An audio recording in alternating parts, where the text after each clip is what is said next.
Muy bien, vamos a empezar. No creo que venga nadie más.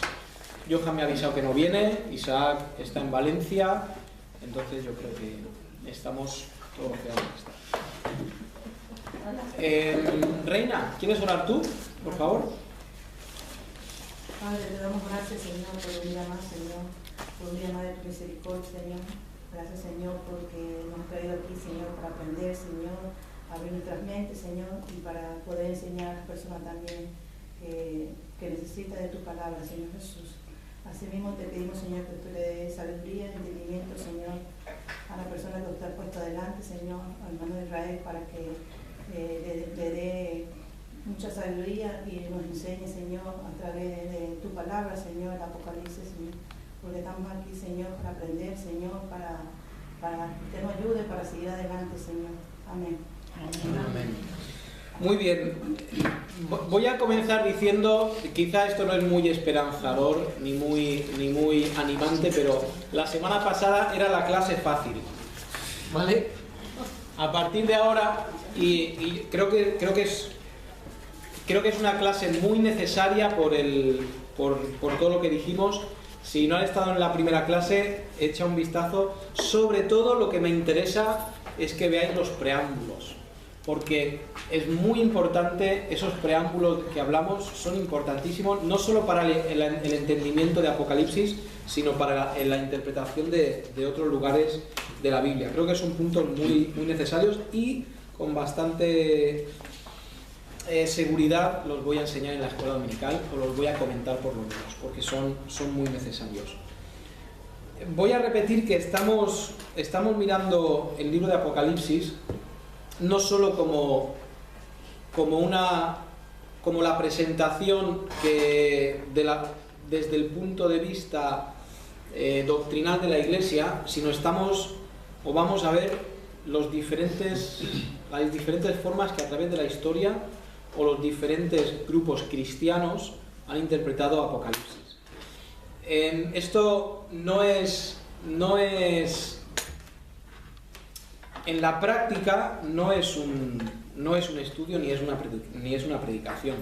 Es una sesión de enseñanza y de alguna forma bastante académica, porque quiero que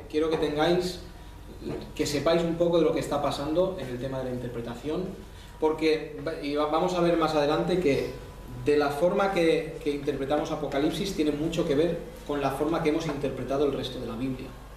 Entonces es importante que tengamos más o menos las bases. Quiero que seáis personas con capacidad de razonamiento y con capacidad de autocrítica. ¿Por qué creo esto? ¿Por qué hago esto? ¿Por qué uso esta música? ¿Por qué uso esta ropa? ¿Por qué me reúno los domingos? ¿Por qué no sigo el Antiguo Testamento? ¿Por qué el pastor ha dicho esto? Quiero que tengamos esa capacidad de razonamiento. El creyente tiene que huir totalmente de la imagen de persona que a todo dice que sí, a todo agacha la cabeza y la engañan y la mueven. Eso no puede ser nunca la imagen del creyente. Cuando alguien te demanda, cuando alguien te pide que le defiendas tu fe, cuando le dices, creo esto y esto, y las razones son estas, e incluso te voy a decir que históricamente esto y esto y esto, pues ya no van a verte como un tonto, porque les has enseñado historia y les has dicho, tengo claro lo que creo, y no vas a venir a engañarme o a ponerlo en tela de juicio. Entonces, vamos a ir con esta tarde. Vamos a empezar echando un vistazo rápido al libro de Apocalipsis. Quiero que nos familiaricemos con el libro. El libro es largo, tiene 22 capítulos, tiene un montón de cosas en esos 22 capítulos. Y si vais a la página 7, os he puesto una división por capítulos. ¿Qué dice cada capítulo? Página 7 es el principio, las hojas que he repartido hoy.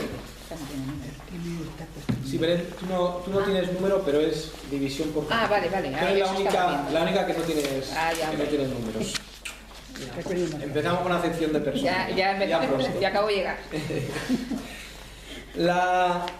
¿Por qué la división? Este vistazo rápido de los 22 capítulos nos va a hacer localizar muy rápidamente diferentes temas que hay en el libro de Apocalipsis. Y quiero que empecemos por ahí. Debemos familiarizarnos con el libro, debemos tener la capacidad de saber que las bodas del Cordero las vamos a tener en los últimos capítulos, donde tenemos los sellos, donde tenemos todo eso. Tenemos que ir acostumbrándonos a tenerlo más o menos localizado. Si no sabes capítulo y versículo memorizado, pues por lo menos que tengas una idea de dónde está lo que estás buscando. Capítulo 1, y ahí vamos a verlo, visión de Cristo. Ahí tenemos esa visión de Cristo que deberíamos los pastores predicar más a menudo sobre esta visión de Cristo. Porque desde que Cristo se va al cielo, esta visión del Hijo del Hombre que tenemos en Apocalipsis es la visión más amplia, con más información y más gráfica de cómo es Cristo.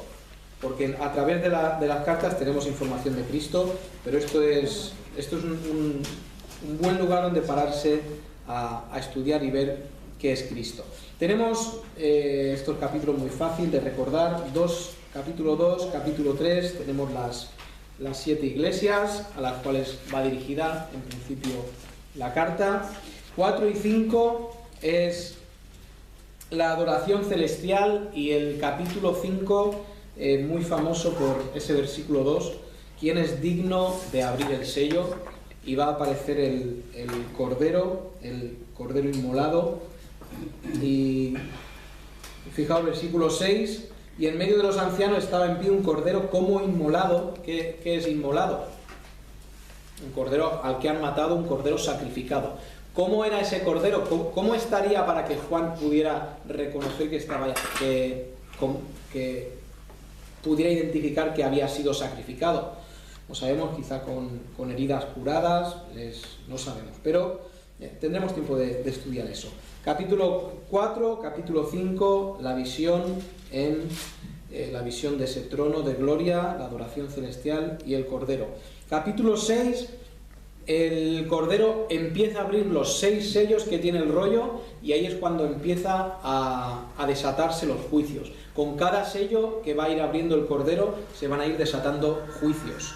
Y por eso tenemos capítulo 6, sellos, y si echáis un vistazo a lo que he dicho que es el planning general, esto de aquí, vais a ver 7 sellos, y del séptimo sello que salen 7 trompetas, tenéis que verlo por ahí, y de la última trompeta que sale las 7 copas, ¿de acuerdo? Va bastante organizado.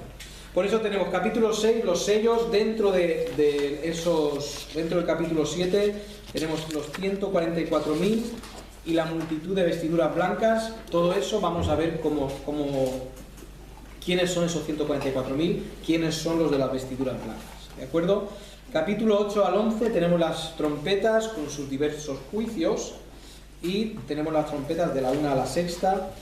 Tenemos 7 truenos y tenemos a los 2 testigos.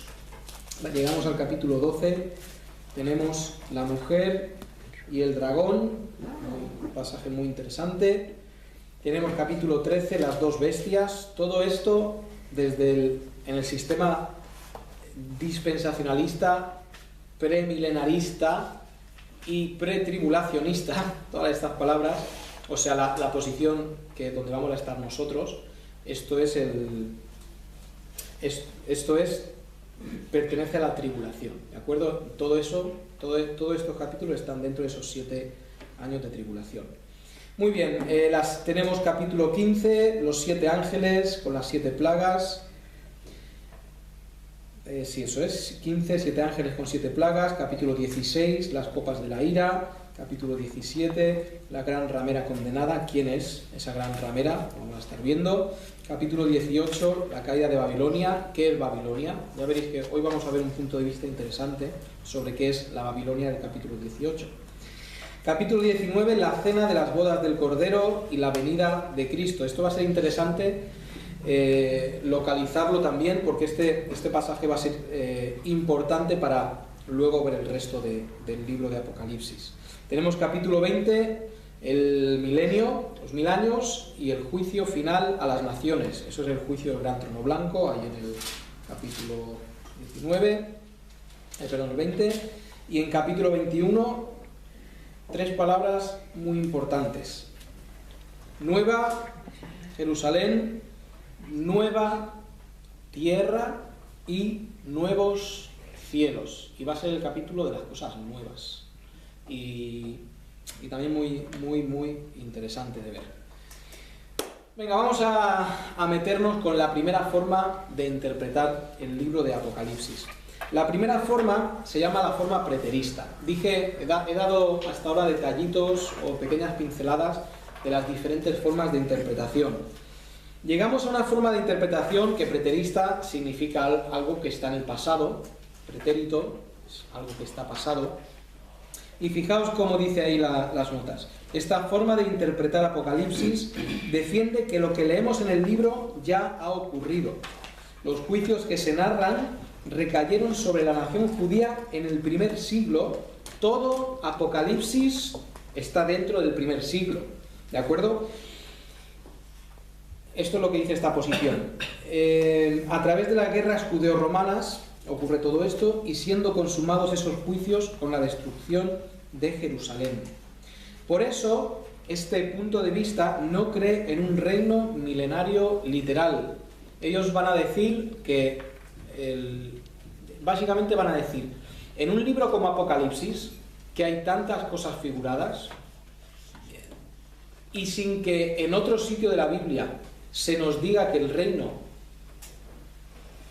tiene el espacio de 1000 años, ¿por qué deberíamos basar en una carta tan figurativa y tan alegórica que el milenio es literal? Ellos van a decir que nosotros estamos ya en el milenio. Y también voy a explicar un poquito más adelante eso. Entienden que ya estamos en el reino de Cristo, y esa nueva Jerusalén junto con los cielos nuevos y la tierra nueva son el reino que ahora tenemos en la tierra. Ellos van a decir que ya gozamos del milenio. Ellos van a decir: Dios nos ha hecho reyes y sacerdotes, pero no para gobernar en un milenio, para gobernar ahora. Eso es lo que vamos a empezar a ver. Vamos a ver los diferentes capítulos de Apocalipsis y cómo los interpretan ellos, empezando por capítulo 4 y capítulo 5. Ellos van a coger las iglesias y van a decir: el mensaje a las iglesias era directamente a esas iglesias, eran iglesias reales y eran iglesias que a muy corto plazo iban a pasar por todas estas persecuciones, frialdad espiritual, todo lo que vemos en las diferentes iglesias. Eso iba a pasar a muy corto plazo.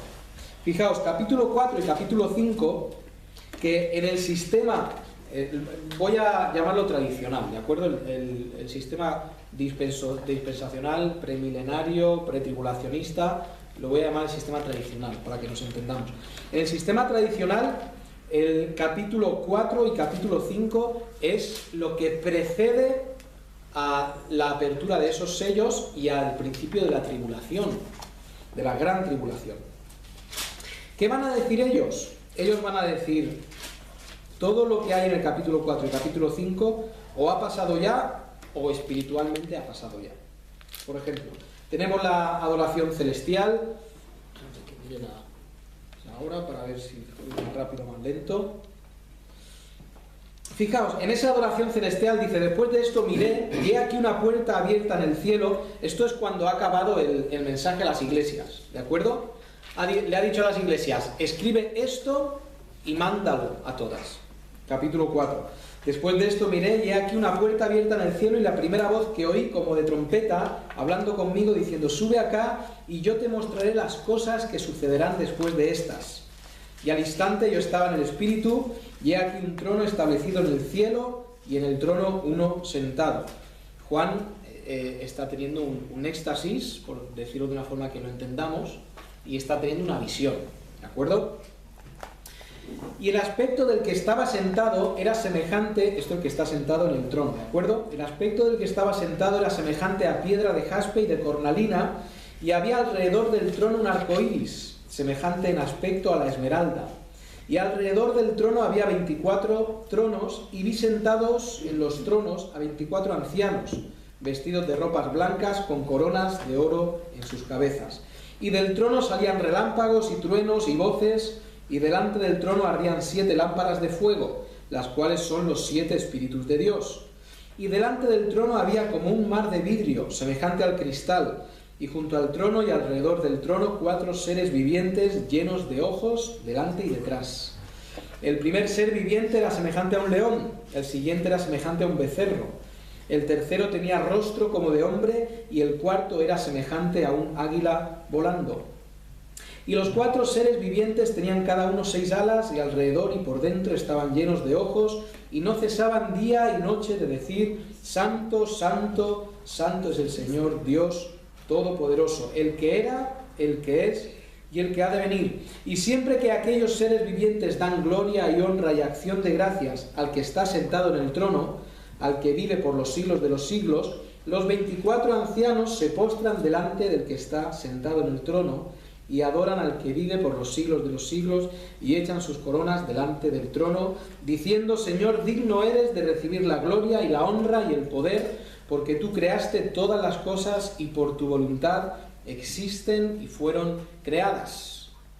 Vamos a tener una escena, un trono, podemos usar un poco la imaginación, quizá ver un trono en medio de un mar cristalino y el trono en medio. Tenemos esa serie de 24 tronos donde están 24 ancianos.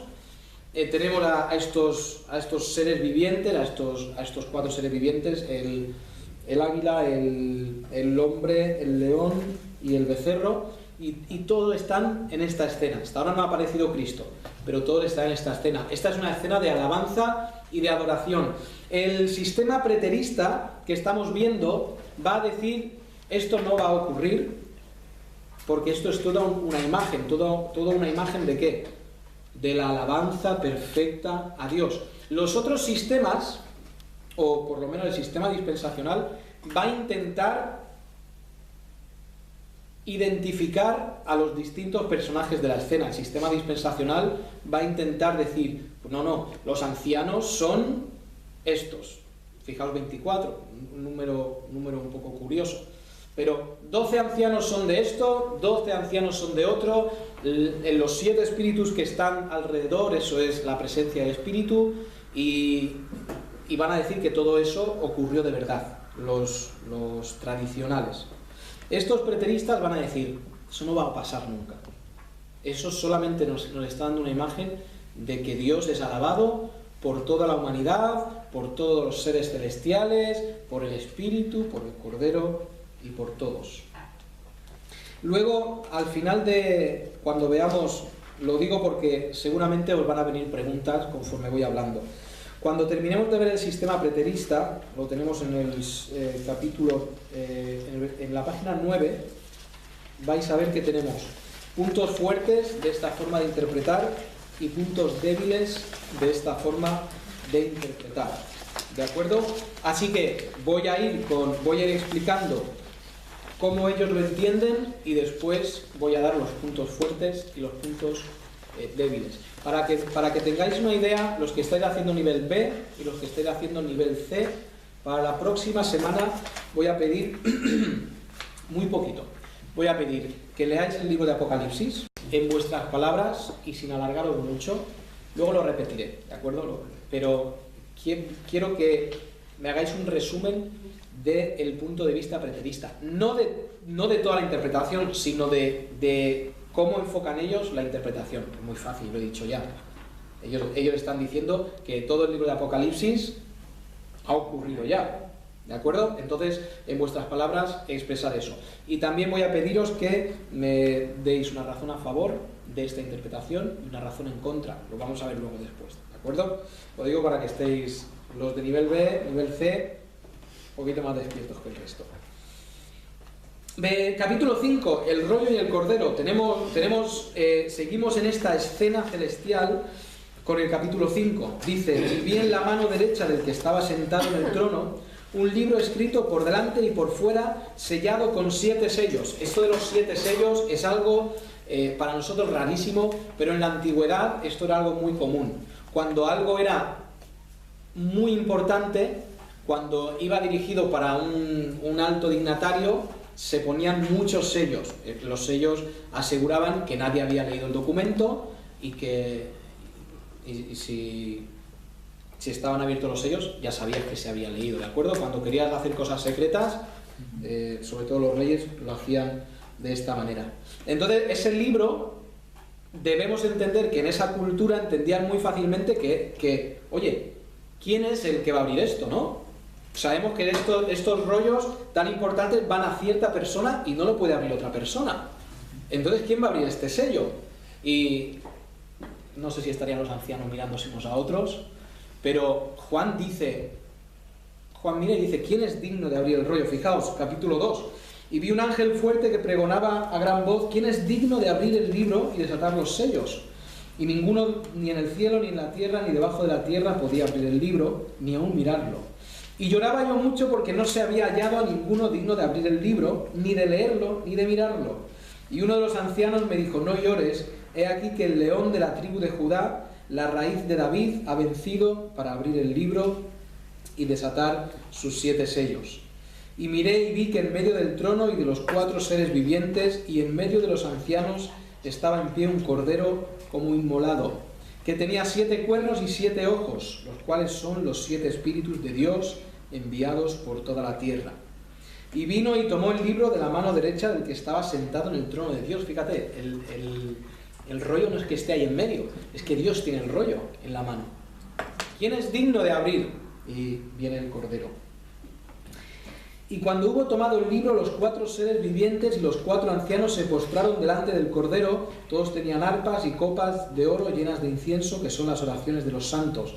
Y cantaban un nuevo cántico diciendo: digno eres de tomar el libro y de abrir sus sellos, porque tú fuiste inmolado y con tu sangre nos has redimido para Dios de todo linaje y lengua y pueblo y nación. Ahora, hay aquí una cosa que nos tiene que hacer pensar. Fijaos que hay una adoración al que está sentado en el trono, ¿verdad? Todos están adorando al que está sentado en el trono. Estos espíritus dicen: santo, santo, santo, y los ancianos se postran, y ahora aparece alguien en escena y le adoran también. Tú dices: espera un momento, la gloria solo es para Dios, ¿no? Solo se puede adorar a Dios. No te puedes inclinar delante de ningún ser, delante de nada que no sea Dios. Entendemos muy bien quién es ese cordero. ¿Quién es? Cristo. Pues automáticamente Cristo tiene el estatus de ¿quién? De Dios. Tiene el estatus de Dios. Tú fíjate, el adorar a otra cosa, tú puedes adorar a un palo, y bueno, está mal, pero en la misma presencia del Dios de los cielos, del gran rey que está sentado en el trono, adorar a otro sería impensable. Pues eso nos dice muy claramente el estatus de Cristo, la condición y naturaleza de Cristo. No es el hombre que se ha llegado a divinizar y ha llegado a ser algo parecido a Dios. Comparte naturaleza con Dios y es Dios mismo, por eso es adorable. Y eso debería desmontar a todos los que no atribuyen a Jesús la naturaleza divina. Cristo es Dios. Cantan un nuevo himno, todo esto. Luego, fijaos, como estamos, según este punto de vista, como todo esto es espiritualizado, no tenemos que pararnos a preguntar quiénes son los ancianos, por qué los ancianos dicen, o en ese cántico nuevo, tú nos has redimido de todo linaje y lengua y pueblo y nación. Pues como todo esto es espiritual, pues a saber qué es. No lo interpretan entonces los preteristas, no interpretan estos versículos. Nosotros veremos en las otras interpretaciones por qué dicen esto y quiénes son y todo esto. Versículo 11. Y miré y oí la voz de muchos ángeles alrededor del trono y de los seres vivientes y de los ancianos, y su número era millones de millones, que decían a gran voz: el cordero que fue inmolado es digno de tomar el poder, las riquezas, la sabiduría, la fortaleza, la honra, la gloria y la alabanza. Y a todo lo creado que está en el cielo, y sobre la tierra y debajo de la tierra y en el mar, y a todas las cosas que en ellos hay, oí decir al que está sentado en el trono y al cordero, ahora los dos, os fijáis, al que está sentado en el trono y al cordero, sea la honra, la gloria, el poder y el poder por los siglos de los siglos. Repito, en la visión preterista no nos vamos a meter en muchos detalles porque todo esto es espiritual. Todo esto representa simplemente la adoración a Dios. Versículo 14, los 4 seres vivientes decían amén, y los 24 ancianos se postraron sobre sus rostros y adoraron al que vive por los siglos de los siglos. Ya os voy a decir, perdonad que vuelva atrás, pero cuando habla de los ancianos y su número eran millones de millones, cuando interpretemos de otra forma tendremos que decir, ¿quiénes son esos, no? ¿Quiénes son esos millones de millones? Porque si esto es todo espiritual, al final da igual que haya uno o que haya 1000, ¿no? La alabanza ya está pasando, pero tiene mucho sentido porque hay millones de millones. Vamos, Apocalipsis capítulo 6. Ese cordero, vi cuando el cordero abrió uno de los sellos, está abriendo el primer sello, ¿de acuerdo? Ese primer sello nos va a dar las siguientes escenas. Fijaos, el caballo blanco sería, esto es lo que dicen los preteristas, ¿de acuerdo? El caballo blanco sería el imperio romano que sale, a vencer contra los judíos. Los preteristas están, según su punto de vista, necesitan darle a cada una de las cosas que está pasando un suceso histórico, ¿de acuerdo? Ellos van a mirar la historia, van a mirar el libro de Apocalipsis y van a decir, esto fue cuando Nerón hizo esto. La quinta trompeta es cuando el quinto César del Imperio Romano hizo esto. Cuando el milenio significa esto. Entonces ellos van a interpretar la Biblia con un libro de historia, que eso ya no nos empieza a gustar mucho. Pero es lo que van a hacer. Tienen la Biblia y tienen un libro de historia. Y dicen, y miré y he aquí un caballo blanco, y el que lo montaba tenía un arco, y le fue dado corona, y salió venciendo y para vencer. Muy bien, estamos en el... según ellos, antes del año 69, estamos escribiendo esto. ¿Quién gobierna el mundo en esos años? El Imperio Romano está gobernando el mundo. Muy bien, pues alguien que sale para vencer, pues una guerra, alguien con poder. Fijaos, el caballo blanco sería el Imperio Romano que sale a vencer contra los judíos. ¿Qué está pasando en ese momento?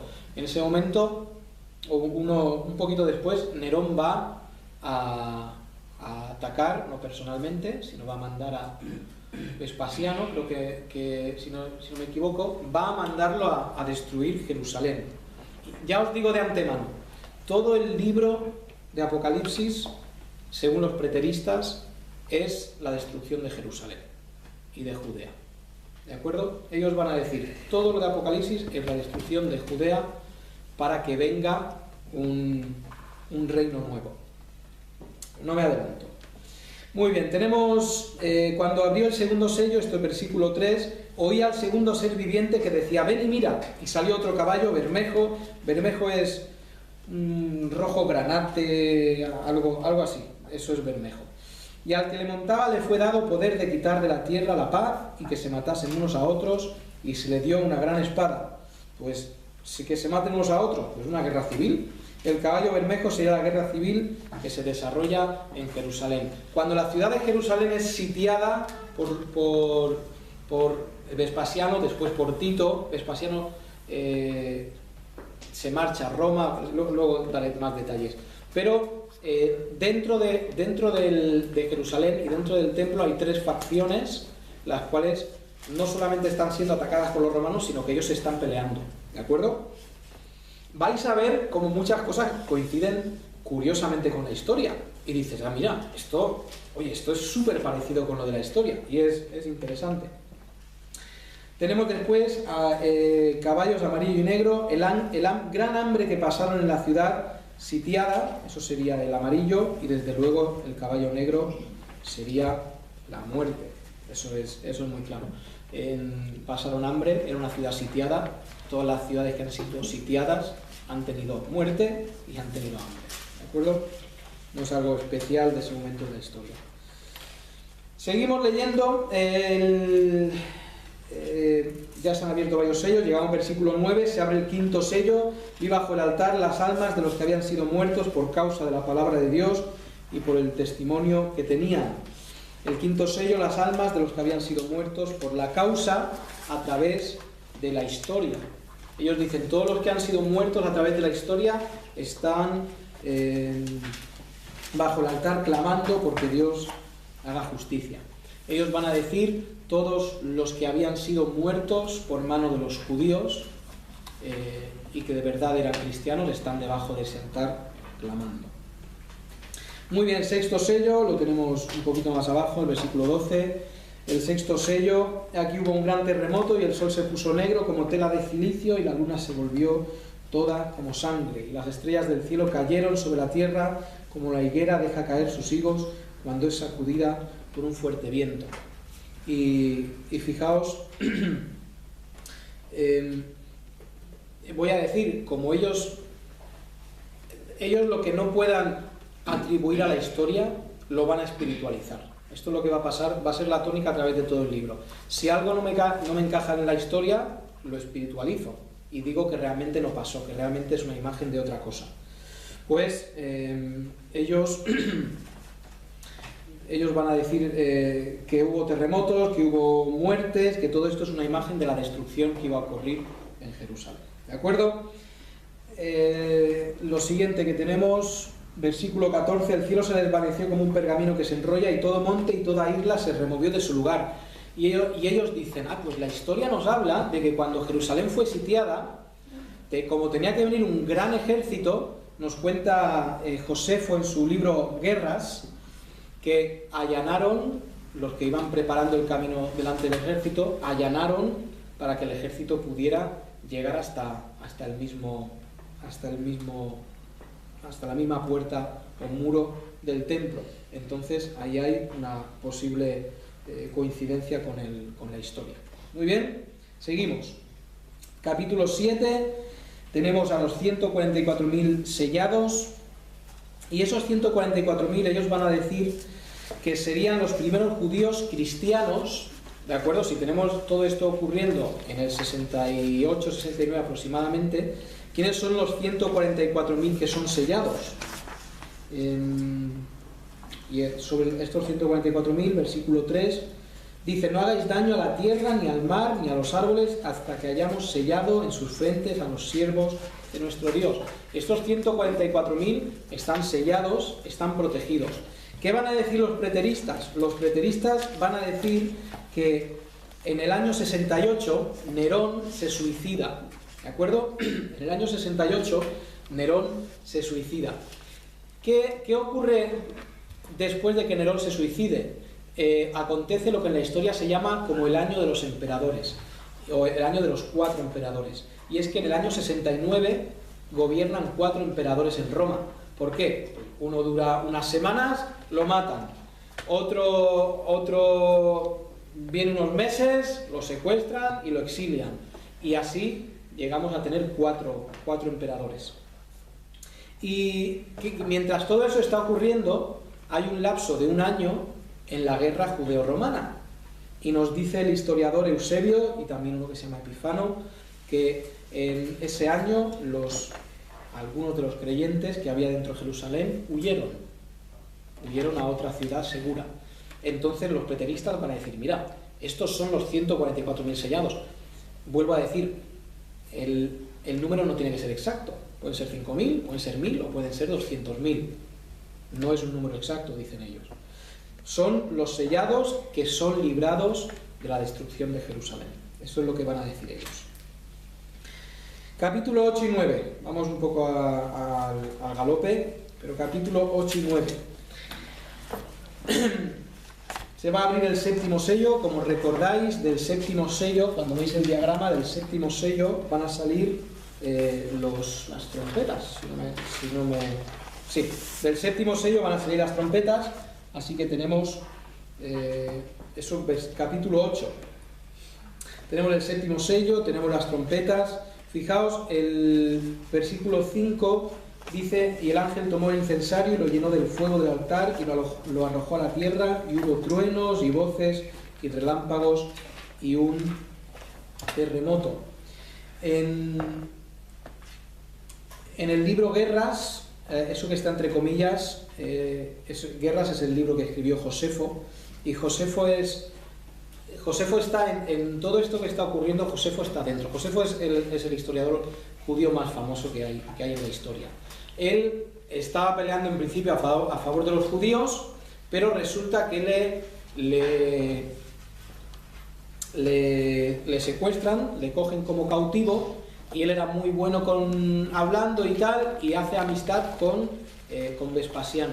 Y Vespasiano le nombra el cronista de la guerra. Luego se lo llevaría a Roma. En Roma es donde Josefo adquiere el nombre de Josefo. Se llamaría Flavio Josefo. Antes era un nombre judío, no recuerdo, pero muy muy judío. Entonces él es testigo de todo lo que está ocurriendo, y por eso él es el que cuenta la historia. Y la mayoría de la información que tenemos de esos tiempos de la historia judía toda viene de este Josefo. Se pueden comprar sus libros en cualquier librería cristiana, 2 o 3 tomos bastante gruesos de todo esto. Pero Josefo dice que en esos días, estando sitiada Jerusalén, hubieron relámpagos, temblores y tormenta, como parece que indica el versículo 5 en capítulo 8. Versículo 7, por ejemplo, nos va a decir: el primer ángel tocó la trompeta y hubo granizo y fuego mezclados con sangre, que fueron lanzados sobre la tierra, y la tercera parte de los árboles se quemó, y se quemó toda la hierba. Ellos, los preteristas, van a mirar los libros de historia y van a decir: ay, pues, cuando Jerusalén estaba sitiada, los romanos, el ejército de los romanos, llegaron a sus murallas y a 2 kilómetros alrededor talaron todos los árboles. ¿Para qué? Pues para hacer sus artefactos de guerra. Esto lo dije en la historia del pueblo judío hace unos meses. Y, pues mira, parece que concuerda con lo que está contándose aquí. De que eso es el versículo 7, y la tercera parte de los árboles se quemó. No se quemó, pero la talaron, así que no hay problema. Lo espiritualizamos un poco y se entiende bien.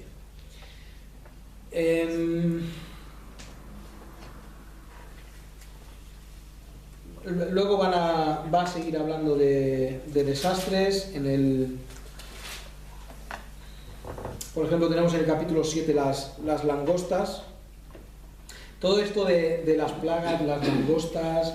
Después hay, pues, fijaos, el aspecto de las langostas era semejante a caballos preparados para la guerra. En las cabezas tenían como coronas de oro, y sus caras eran como caras humanas. Tenían cabello como cabello de mujer, y sus dientes eran como leones. Tenían colas de escorpiones. Tenemos aquí un ser casi indescriptible para Juan, y nosotros ni podemos hacernos una imagen de qué sería. Voy a decir ¿qué hacen los preteristas? Los preteristas, como en la historia no hay nada que se haya parecido a eso, y en esos días no hay nada que se parezca a eso, ellos van a decir todas estas plagas que acontecen en el capítulo final del 8 y el 9, que vienen de las trompetas. Entonces son influencias demoníacas que hubieron en ese tiempo en Jerusalén.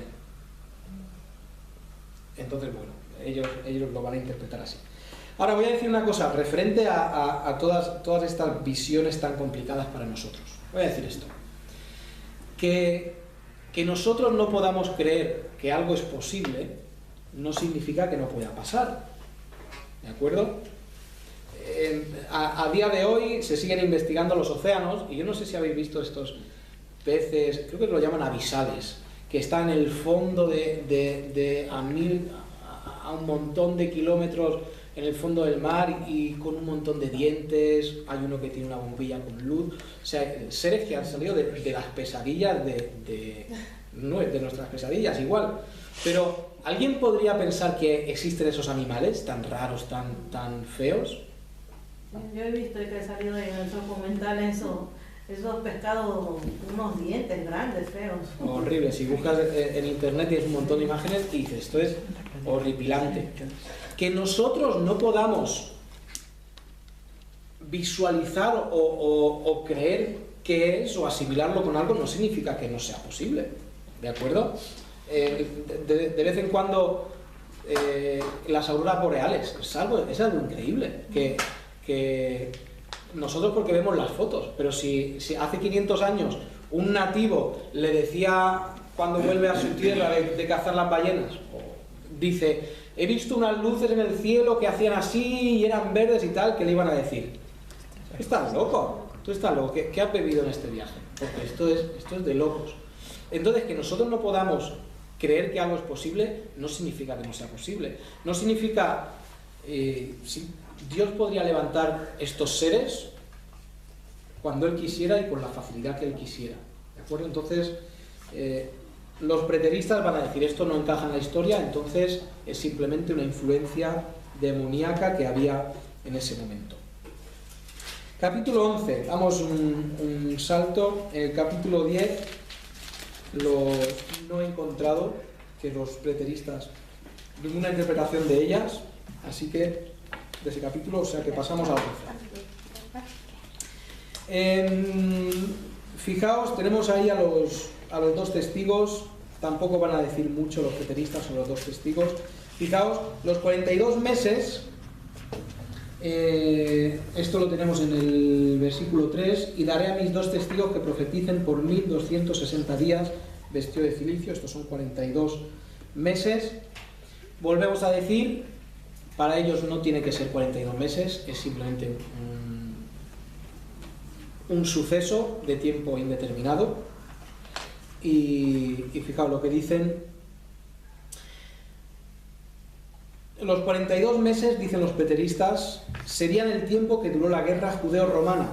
La guerra judeo-romana, ahí tenéis abajo la fuente, en Wikipedia podéis mirar esto.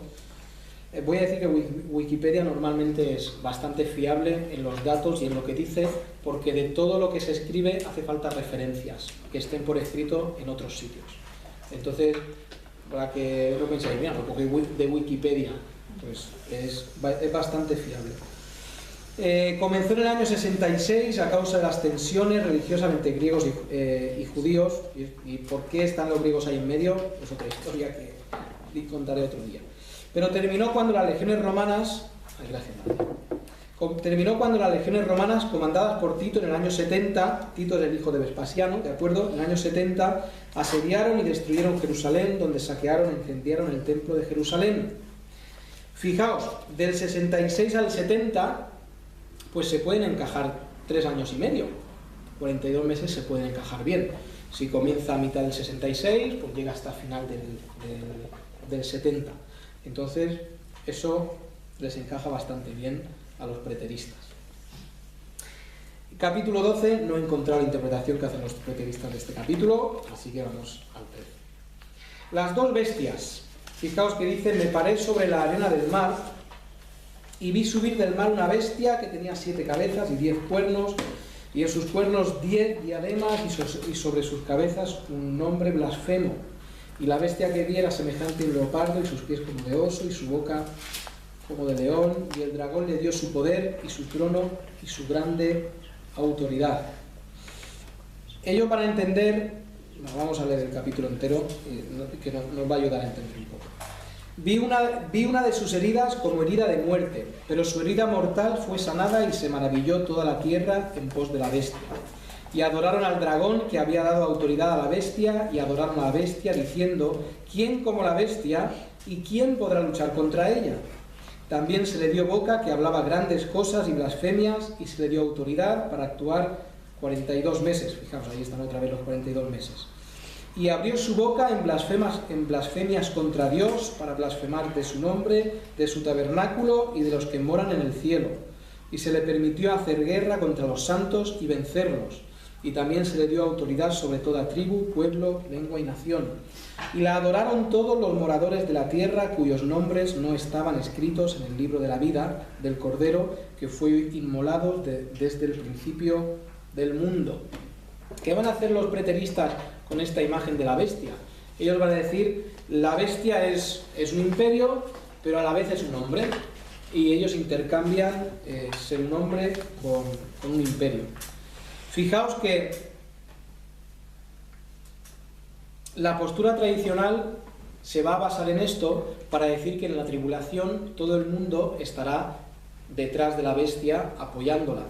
Y por eso lo que esperamos en el futuro, si nuestra visión futurista de Apocalipsis es correcta, es que el mundo se va a ir unificando, el mundo va a ir haciéndose global, si esta palabra la entendemos, llegará un líder, ese líder hará una serie de maravillas que harán que todo el mundo vaya detrás de ese líder y bueno, como he leído. Sigo leyendo. Versículo 10. Si alguno lleva en cautividad, va en cautividad. Si alguno mata a espada debe ser muerto. Aquí está la paciencia y la fe de los santos. Después vi otra bestia que subía de la tierra y tenía 2 cuernos semejantes a los de un cordero, pero hablaba como dragón. Y ejerce toda la autoridad de la primera bestia en presencia de ella, y hace que la tierra y los moradores de ella adoren a la primera bestia, cuya herida mortal fue sanada. También hace grandes señales, de tal manera que aún hace descender fuego del cielo a la tierra delante de los hombres. Y engaña a los moradores de la tierra con señales que se le ha permitido hacer en presencia de la bestia, mandando a los moradores de la tierra que le hagan imagen a la bestia que tiene la herida de espada y vivió. Y se le permitió infundir aliento a la imagen de la bestia para que la imagen hablase e hiciese matar a todo el que no la adorase. Y hacía que a todos, pequeños y grandes, ricos y pobres, libres y esclavos, se les pusiese una marca en la mano derecha o en la frente, y que ninguno pudiese comprar ni vender, sino el que tuviese la marca o el nombre de la bestia o el número de su nombre. Aquí hay sabiduría. El que tiene entendimiento cuente el número de la bestia, que es número de hombre, y su número es 666. ¿Qué vamos a ver aquí? Vamos a ver, según los preteristas, a Nerón como la bestia. Había traído la imagen para que la vierais, pero en el hebreo, Nerón César, cuando lo llevamos y esto tengo que explicarlo un poco. Antiguamente se le daba un valor numérico a las letras de los diferentes alfabetos. Esto ayudaba antes de que se impusiera el sistema que tenemos ahora numérico, que si no me equivoco es de los árabes, cada letra tenía una equivalencia. Entonces, hablando de números, no hablamos árabe, estoy hablando de los números, el sistema es árabe. Entonces, todas las letras del alfabeto tenían una equivalencia numérica.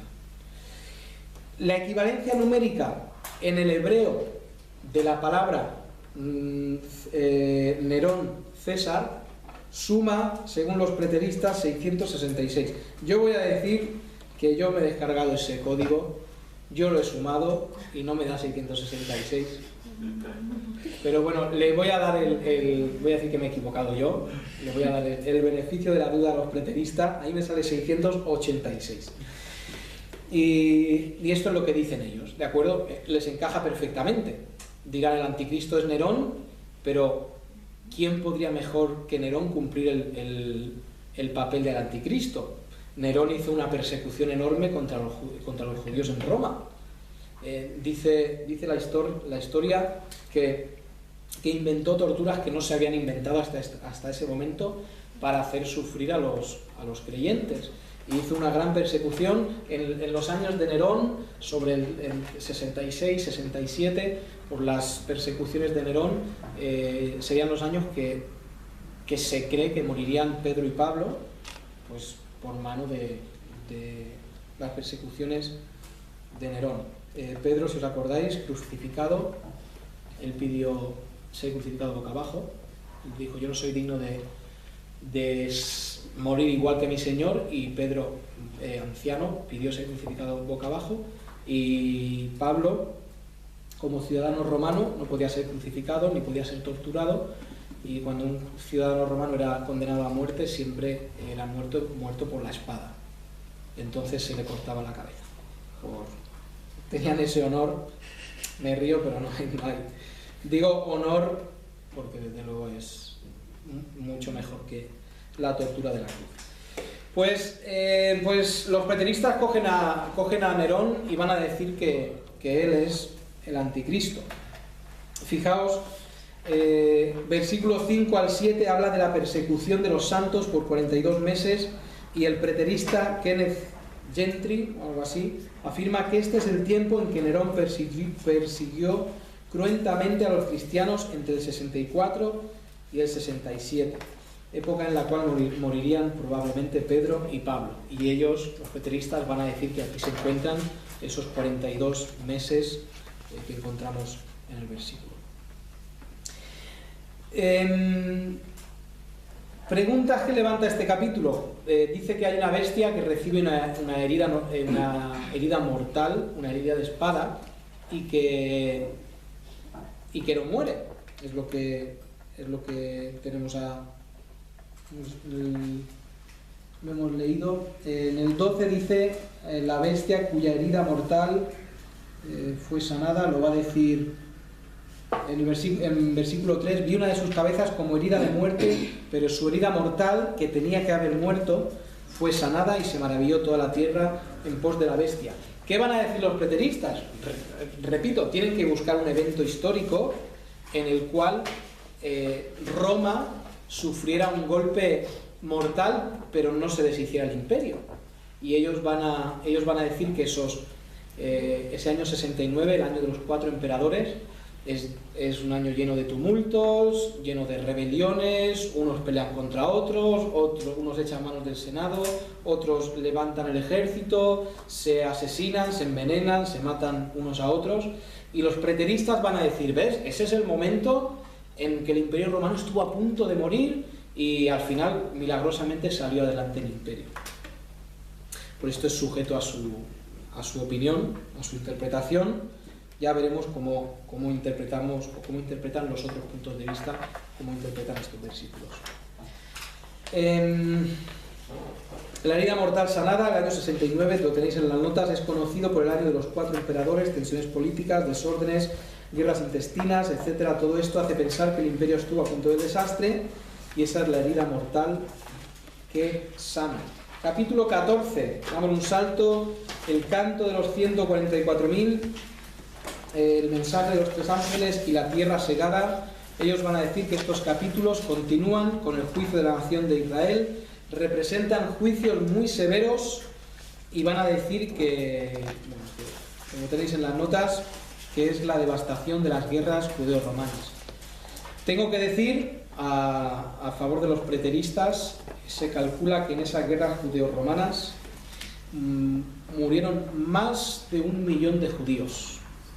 Repito, más de 1 millón de judíos. Es una barbaridad, desde luego. No sé si en las notas lo va a decir más adelante, pero era tal la cantidad de muertos que dicen que el río Jordán no se podía atravesar, o el río Jordán se podía atravesar sin tocar el agua, porque podías atravesarlo pisando cuerpos. Que el río Jordán estaba rojo de la sangre de estos judíos, que el mar de Galilea estaba roja de la sangre de estos judíos, y que incluso el mar muerto, claro, toda la sangre, todo el río va al mar muerto, que se habían vuelto como sangre. Lo va a decir en algún momento esto de la sangre, que, bueno, imaginaos el desastre, ¿no? Un millón de personas muertas. Y hay que decir que no solamente los romanos mataron soldados, porque se calcula que el ejército de los judíos, tenía que haberlo apuntado, pero creo que eran 300.000, era el número del ejército judío. y fijaos, matan el triple de lo que sería el ejército. Entonces es un desastre, desde luego que es un desastre. Pero cuando hablamos de cualquier guerra, de cualquier asedio, yo no he estado en la guerra, gracias a Dios, pero son imágenes apocalípticas. Gente corriendo, gente muriendo, gente gritando, gente intentando salvar la vida, gente corriendo, muriéndose gente en los brazos. Para mí todo eso son imágenes apocalípticas. Entonces, si ellos dicen que estas imágenes apocalípticas se refieren a esa guerra, pues yo diría que casi cualquier guerra se va a ajustar a imágenes apocalípticas. Pero, venga, seguimos. Capítulo 17, capítulo dicho del 14 al 16, se pone énfasis en lo cruento de la guerra.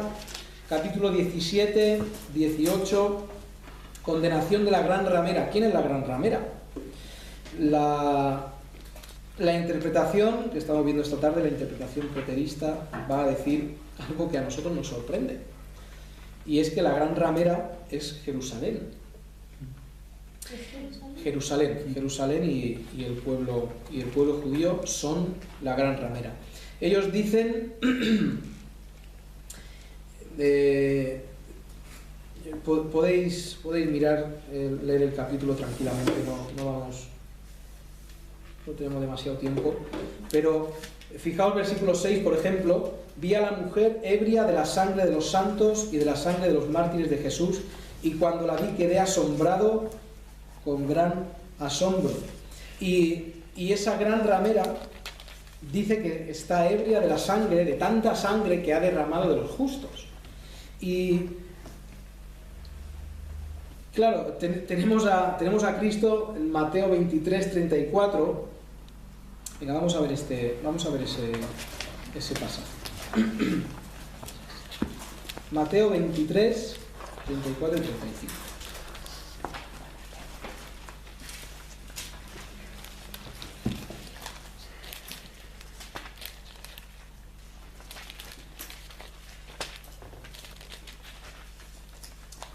Fíjate en qué palabras se está dirigiendo Cristo a judíos, ¿de acuerdo? Está hablando a judíos.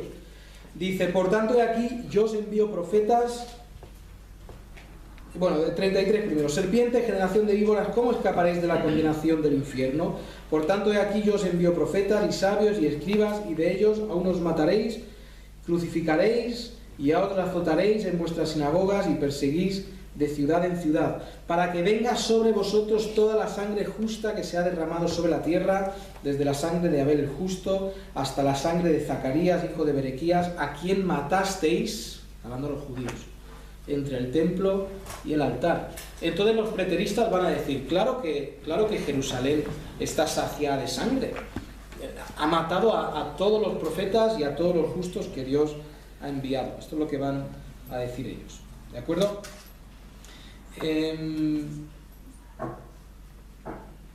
De acuerdo, tenemos referente a esa gran ramera, volviendo a Apocalipsis, referente a esa gran ramera, dice, me apunto a este versículo.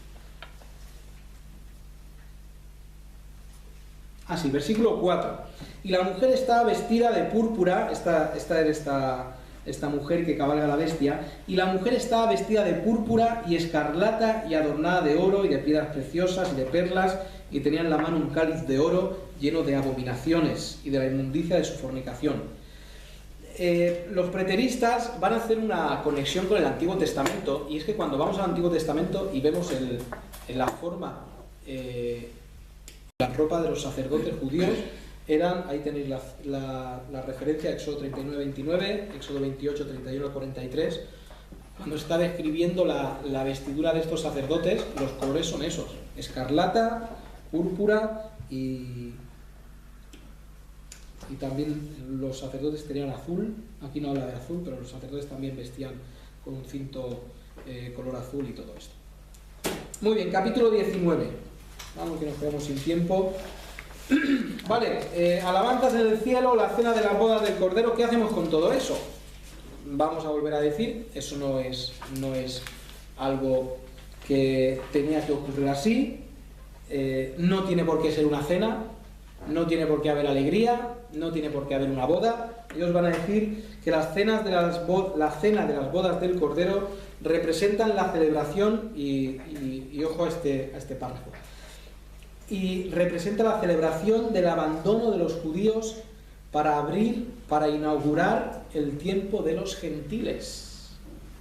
Dice Kenneth Gentry otra vez: en verdad, el divorcio y castigo capital de su esposa prostituta adúltera, siendo la nación de Israel, ¿vale?, provee la justificación para esta celebración y nuevo matrimonio. La lección de Apocalipsis ahora se hace clara. Fijaos, Cristo aparece gloriosamente como un guerrero novio, castigando a la infiel Jerusalén y tomando una nueva novia. Y esto lo cogió literal de él. Esto nos incomoda un poco, ¿no? Eso de dejar a su mujer y cogerse a otra novia. Luego, en los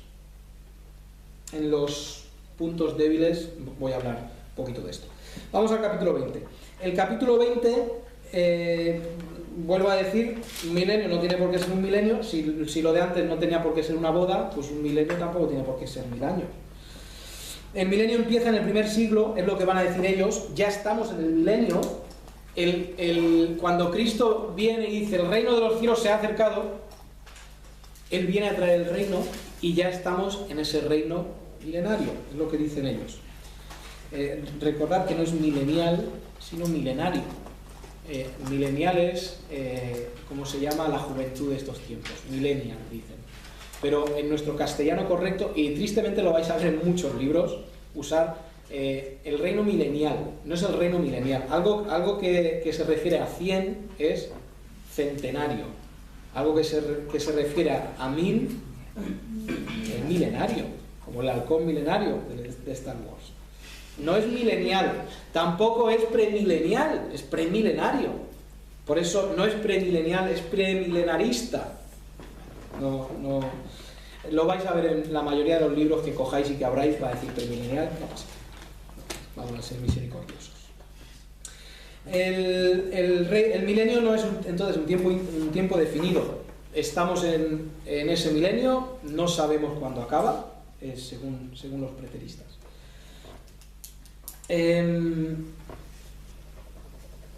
Y ellos dicen eso. ¿Cómo vamos a coger un número de Apocalipsis, que es el libro más figurativo de la Biblia, y que sea un número exacto?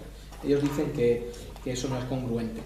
Muy bien, pero aquí digo, si un reino representa a una persona y una rana una influencia demoníaca, ¿por qué 1000 años tendrían que ser mileniales? O tendrían que ser literales. Eso es la pregunta que ellos levantan. Muy bien.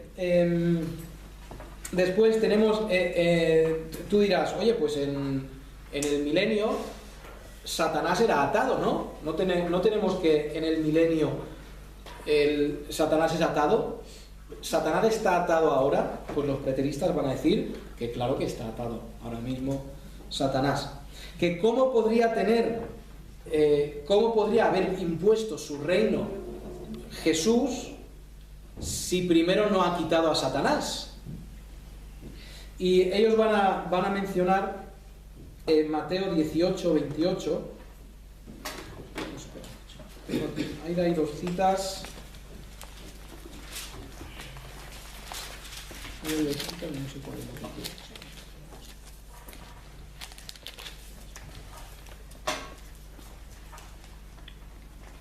Sí.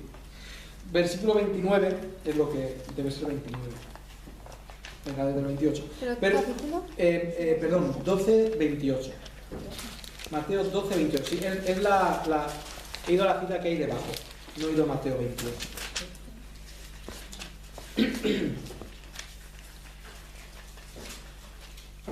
Pues fijaos lo que dice, 28 dice: pero si yo por el Espíritu de Dios echo fuera demonios, ciertamente ha llegado a vosotros el reino de Dios. Pero ¿cómo puede alguno entrar en la casa del hombre fuerte y saquear sus bienes si primero no le ata. Entonces podrá entrar y saquear su casa. Entonces le está diciendo básicamente, los preteristas van a coger este texto y van a decir, el reino de Dios está impuesto y Dios, con su autoridad y su fuerza, ha cogido a Satanás, lo ha puesto a un lado para tener él influencia en el mundo. Ahora, bueno, otra cosa de la que van a decir es que ya somos reyes y sacerdotes. Esto también lo van a decir los preteristas. Dice, ya somos nosotros reyes y sacerdotes. Y de alguna forma sí, todo eso lo hablaremos. Nosotros vamos a decir, levanto mis ojos, o levantamos nuestros ojos, y yo no veo el reino de Dios. Si un reino, por ejemplo, por explicarlo, si el reino de Satanás, que es el imperio de la muerte, se manifiesta en muerte, en destrucción, en todo esto, el imperio de Cristo, ¿cómo debería manifestarse? Amor, vida, vida para todos, y cuando nosotros levantamos la vista, yo no veo más que la influencia de Satanás. Entonces, esto es un punto bastante débil contra ellos.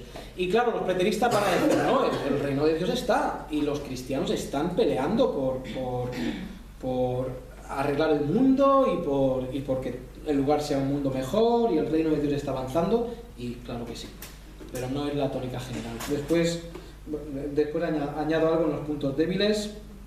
Apocalipsis 21 y 22.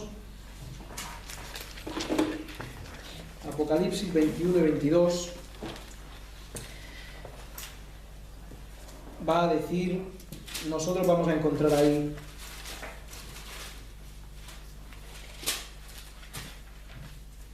cielo nuevo, tierra nueva, nueva Jerusalén. Pues ellos ya van a decir que la nueva Jerusalén, el cielo nuevo, la tierra nueva, estamos ya en ellos, es el reino de Cristo. Y bueno, poco más que añadir. Versículos del 21, capítulo 21, versículo 9, hasta el capítulo 22, versículo 5, ellos van a decir que habla sencillamente, no una nueva Jerusalén, no una nueva ciudad, no algo que baja del cielo. Ellos van a decir que todo esto es representación de la majestuosidad de la Iglesia de Cristo. Es lo que ellos dicen. Muy bien, vamos a puntos fuertes y puntos débiles. Tenemos poco tiempo.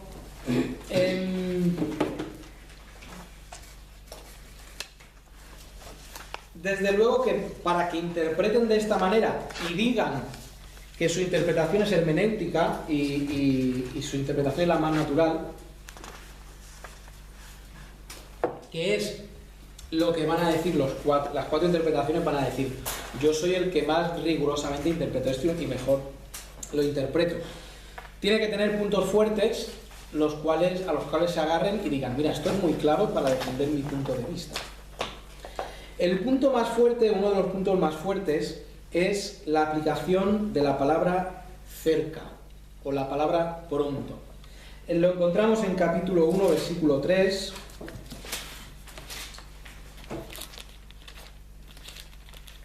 Bienaventurado el que lee y los que oyen las palabras de esta profecía y guardan las cosas en ella escritas, porque el tiempo está cerca.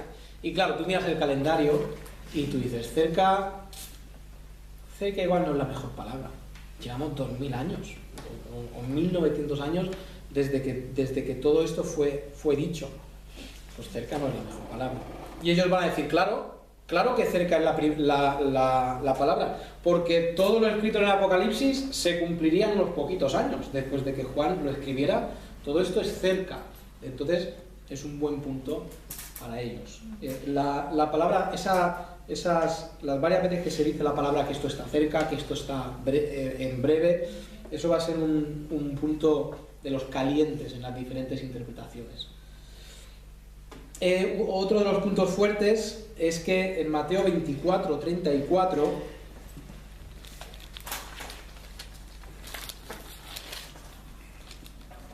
Mateo 24, 34.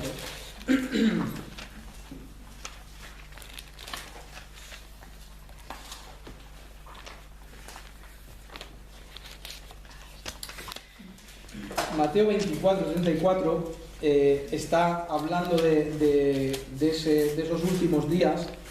Dice, de cierto os digo que no pasará esta generación hasta que todo esto acontezca. Uy, este punto es bueno, ¿eh? Aquí hay que... Es que más de una vez lo lees y dices, ¿cómo? Claro, este punto es bueno porque dices, pero las generaciones, ¿dónde estamos? Pues este es otro de sus puntos fuertes. Vamos a responder estos versículos. Y 36. Mira, pero del día y la hora nadie sabe, ni aun los ángeles del cielo. Yo solo.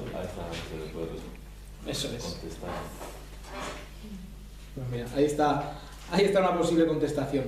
Pero el hecho es que ese versículo es otro de los que crea un poco de dificultades.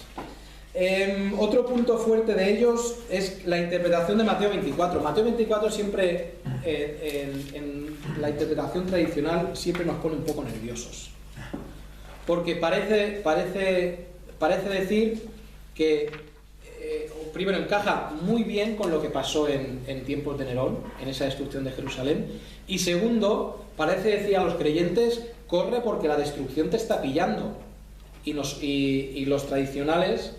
vamos a decir que los cristianos no están en la tribulación. Eso es lo que va a querer pensar el sistema tradicionalista. Entonces, esa es una de las dificultades que hay que entender. Por eso, tiene un punto fuerte en Mateo 24, porque si eso pasa en los próximos años, se lee de una forma totalmente natural y totalmente correcta. Más puntos fuertes. Juan 12:31 nos dice...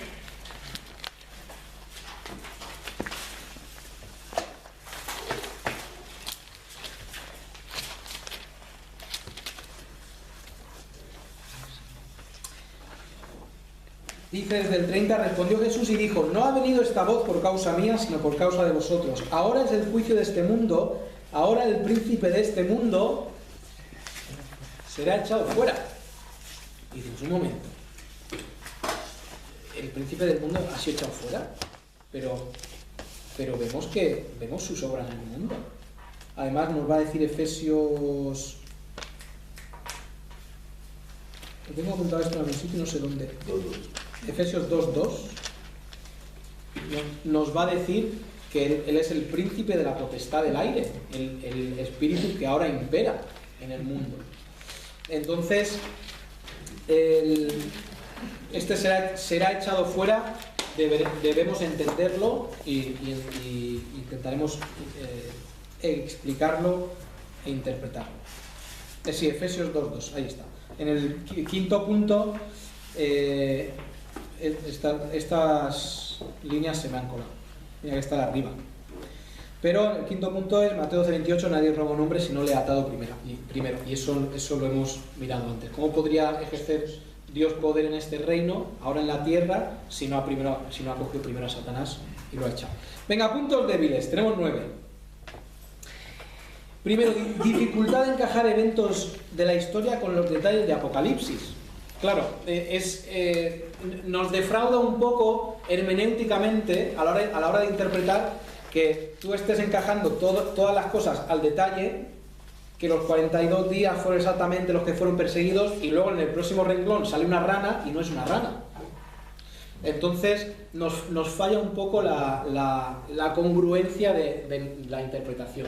Es muy fácil, cuando algo no lo entiendo, decir que es espiritual. Ahora, no nos engañemos, incluso la versión tradicional va a espiritualizar en algunos momentos. Pero para ellos digo esto con respeto porque, como veis, tienen puntos a favor. Pero con cierta ligereza, lo que no les encaja en el libro de historia, lo espiritualizan. Y eso hermenéuticamente es un punto débil. Luego dice ahí, depender de la historia para entender la Biblia no es una hermenéutica fiable. ¿Por qué? Sabemos que la historia la cuentan los vencedores.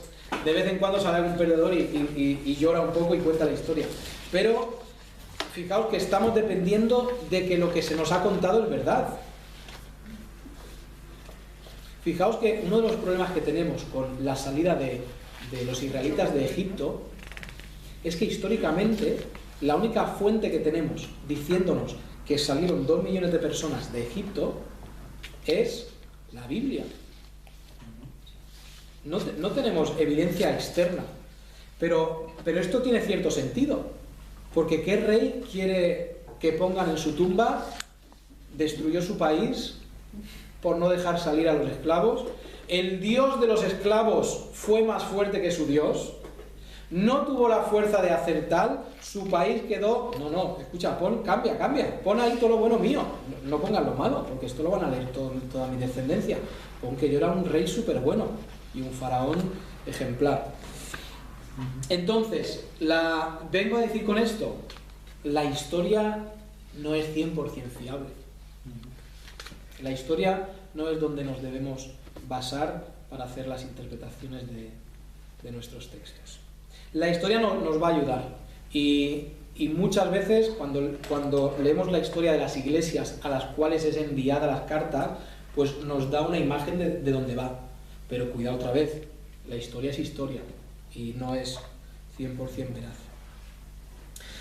Otro punto débil, número 2, los que piensan así, los preteristas, retrasan la fecha de la composición del libro hasta el año 60. Y ellos son el único grupo que piensa en una fecha tan temprana para su composición. Todo el resto de intérpretes van a decir que es imposible que Juan escribiera tan pronto. Tenía que haber sido seguramente 30 o 40 años después. Eso es un punto en contra. 3. El reino de Cristo. Si el reino de Cristo realmente está aquí, si estamos en el reino milenario de Cristo, ¿estaría caracterizado por lo que ahora ven nuestros ojos? Guerra, muerte, destrucción, pérdida de valores y todo esto. No. Yo creo muy firmemente que un reino, y más hablando en términos espirituales de Dios y de Satanás, el reino de Dios, de Cristo, va a estar caracterizado por el carácter de Cristo. Y los tiempos de los hombres y de Satanás están caracterizados por el carácter de Satanás. Y fijaos que pasa muchas veces en las iglesias, que la iglesia termina siendo un poco como es el carácter del pastor. Claro, si tú tienes a un pastor que está todos los domingos hablando todos los domingos de la misericordia, y tiene muchísima misericordia, y todos los domingos la misericordia, normalmente la iglesia será misericordiosa. Y si nunca predica sobre la disciplina, pues igual la iglesia no disciplina, o la iglesia no discipula, o lo que sea. ¿De acuerdo? Entonces, el reino de Cristo yo creo que no estamos. Cuarto punto, cuando no encuentran una relación histórica, van a espiritualizar el texto para solucionar el asunto. Entonces, esto es un punto, desde luego, tema. Referente al texto y a su forma de interpretar, ¿quiénes son los 24 ancianos que están sentados alrededor del trono? Porque ellos dicen que toda la iglesia está aquí, la iglesia está en la tierra. Esa adoración celestial, vale, tenemos al Espíritu Santo, sí, representado por esos espíritus, tenemos al Padre, tenemos al Hijo, tenemos a esos seres que en Ezequiel y en Daniel han representado su fuerza, su gloria, su poder y todo eso. ¿Quiénes son los ancianos?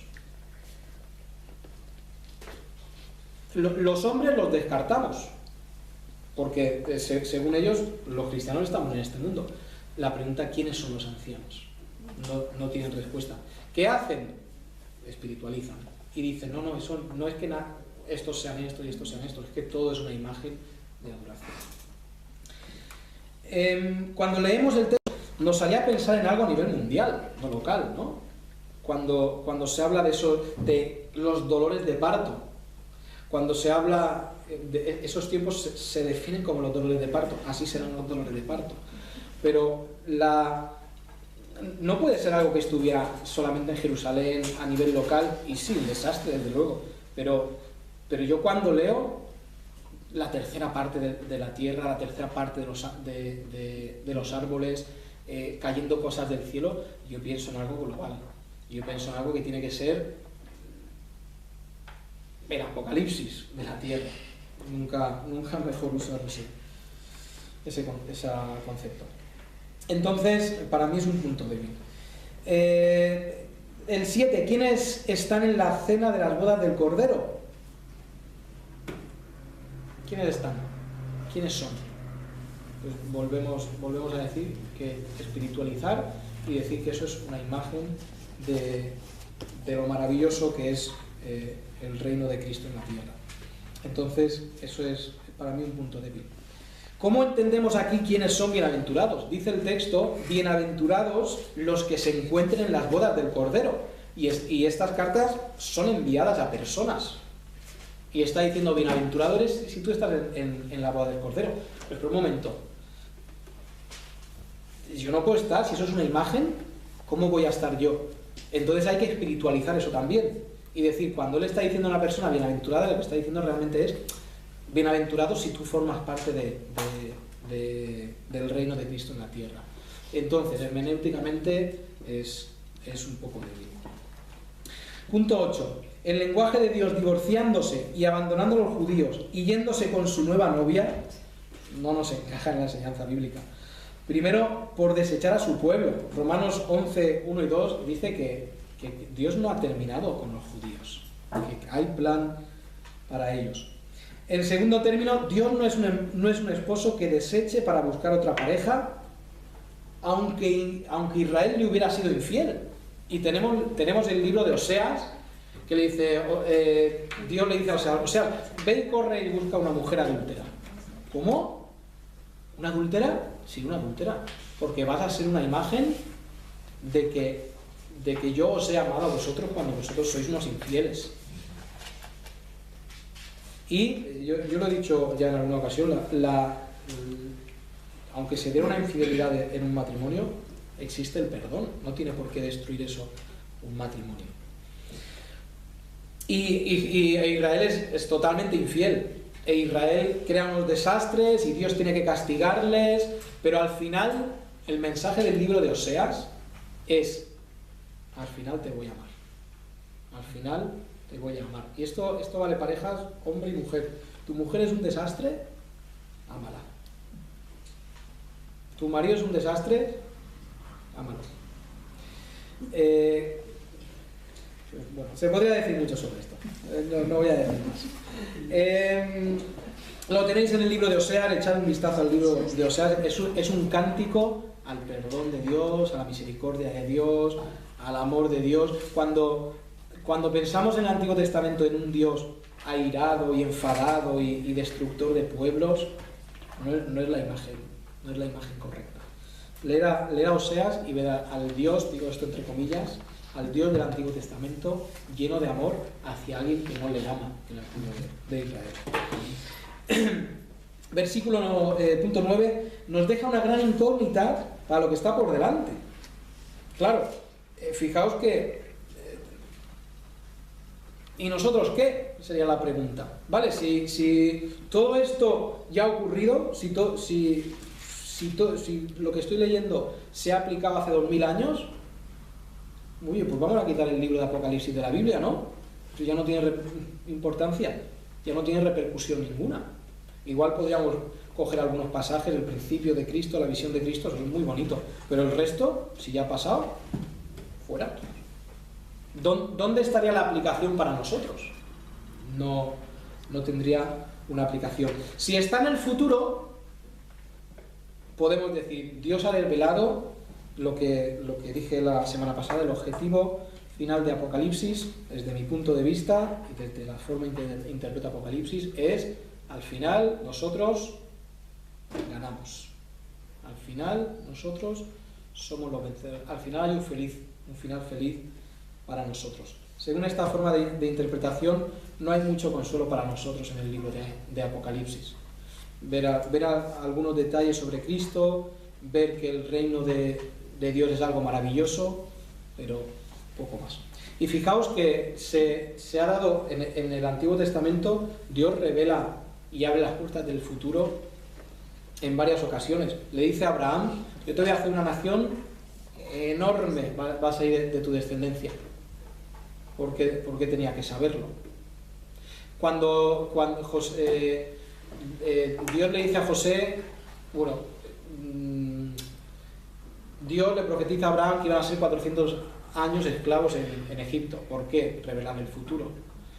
Después José seguía creyéndolo tanto que cuando muere él deja nota, un post-it ahí a la generación que viene: cuando nos vayamos, llevar mis huesos, porque iremos a la tierra prometida. Entonces Dios siempre ha revelado algo del futuro para dar esperanza. Y estaba pensando a los judíos les habla del reino milenario, les habla de que un día lo que no habían conseguido poseer aquí en la tierra, un día sería un reino entero suyo. Y un día vais a tener todo lo que yo os prometí que tendríais. Aquí lo vamos a dejar. Una pregunta. Sí. Y no sé, para ellos para ellos